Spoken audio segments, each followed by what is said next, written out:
Challenge इन्होंने दे भी दिया कि जिसे कोई संदेह लगता है वो संपर्क कर सकता है शिव कुमार खरवाराही बनारस वाले से, कि वो अपना जवाब ले सकता है इनके कथन पर। लेकिन मैं आपको बताते चलूं कि जैसा मैंने सुना उसमें कहीं न कहीं मुग़ल, अंग्रेज़ और कांग्रेस की ही देन है कि आज मर्यादा पुरुषोत्तम, महाराणा प्रताप, भोलेनाथ शंकर की वंशजों के लिए आज लोग जानना चाहते हैं अंग्रेजों का नहीं, कहाँ चले। कांग्रेस का भी बहुत बड़ा रोल है, कांग्रेस का भी बहुत बड़ा, समाजवादी बहुजन समाज पार्टी का भी बहुत बड़ा रोल है, देखिए वामपंथियों का भी बहुत बड़ा रोल है, ये सारे लोगों का बहुत बड़ा रोल है। इन्होंने कभी नहीं ये कहा जब देश आज़ाद हुआ तो हमारे लोगों को हाथ में बैलेट के जगह बुलेट थमाया गया। हम सामंतवाद से नहीं साम्यवाद से का नारा लगाता हुआ कि हम लोग जो है अपना अधिकार, हम ताकत के बल पे, सत्ता शासन से ताकत के बल पे अधिकार नहीं लिया जाता है। लेकिन इन लोगों ने हमको बरगलाया, हमको फुसलाया, हमको इतर किया। हमको जो है जहां हमको वोट के माध्यम से हमको सत्ता शासन में पहुंचना चाहिए, वहां इन लोगों ने मुझे बैलेट का माध्यम, जहां बैलेट के माध्यम से हमें सत्ता शासन में पहुंचना चाहिए,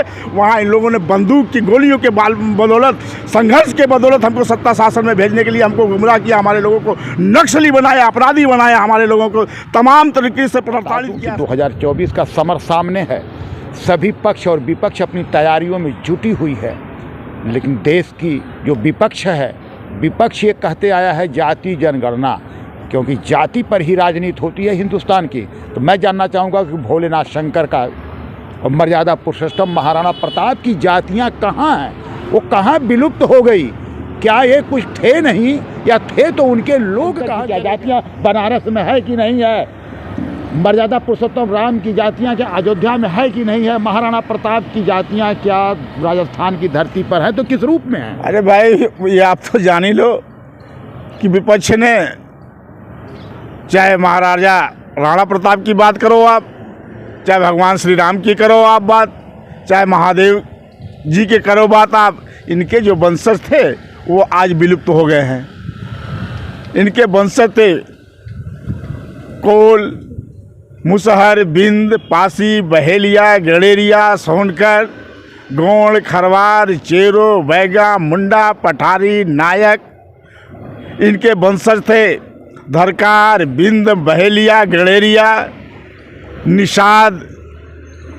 जो इनके वंशज थे आज उन वंशजों को मर्यादा पुरुषोत्तम भी सूर्यवंशी थे, सब लोग जानते हैं। लेकिन वहीं वाल्मीकि समाज में भी सूर्यवंश पाया जाता है, वहीं पे कहीं ना कहीं नायक समाज में भी सूर्यवंश पाया जाता है। आखिर जब सूर्यवंश मिलता है हर जातियों और हर क्षेत्र के लोगों के पास, तो आखिर भगवान मर्यादा पुरुषोत्तम की क्यों न रहे वंशज? इस पे आप क्या कहेंगे?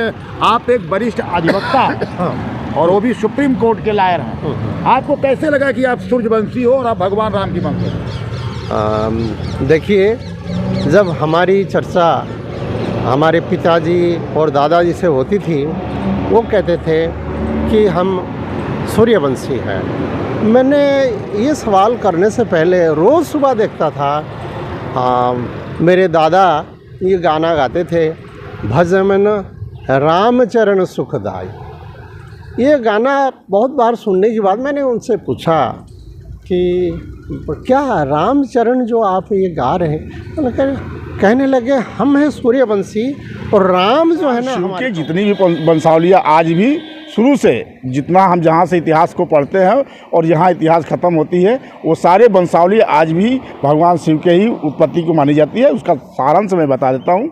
कश्यप अदिति के पुत्र का नाम आदित्य, आदित्य अर्थात सूर्य, सूर्य के पुत्र का नाम मनु, मनु जी के 8वें पुत्र का नाम करुष, कारुष वंश, करुष वंश, करुवार वंश, कसरवार वंश, गैरवार वंश, खरवार वंश, करकखंड झारखंड, कश, कुश, काशी, कर्ण, कनेद, कंस, कौरव, कुरुक्षेत्र, कर्ण, कैस्पियन सागर से कश्मीर और कश्मीर से कन्याकुमारी तक, कोल, किरात, कोया, नाग, निषाद वंशियों का पतन किया गया है। और ये मुगल सम्राटों ने किया है। मुगल सम्राटों ने इनकी धन धरती संपूर्ण संपदा को छीना, झपटा, लूटा, पीटा, मारा, उनको दास गौली लौड़ी गुलाम बनाया और भारत के इतिहास का दमन कर दिया, भारत के इतिहास को समाप्त कर दिया।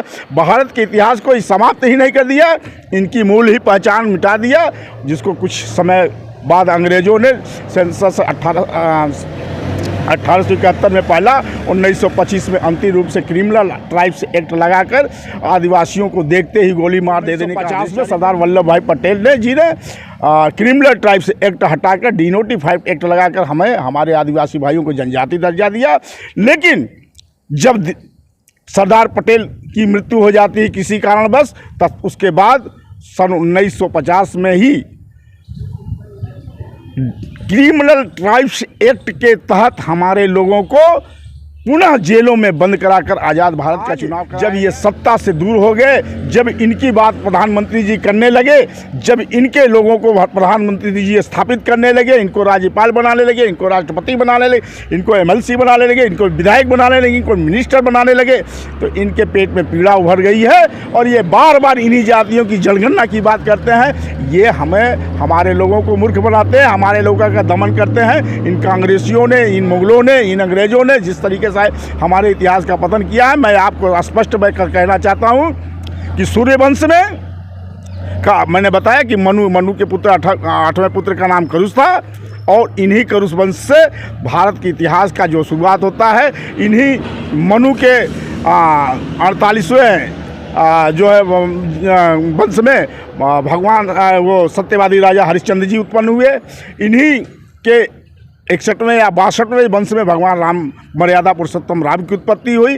तो जितना भी आप हिस्ट्री में, आप भारत को इतिहास में आप जानोगे, तो आपको स्पष्ट मैं बता दूं, वाल्मीकि, अत्रि, भृगु, वशिष्ठ, वाल्मीकि, अत्रि को छोड़ भारत की जितनी भी जातियां हैं वो सब सूर्यवंशी क्षत्रिय जातियां हैं। इसका मेरे पास पुख्ता प्रमाण है।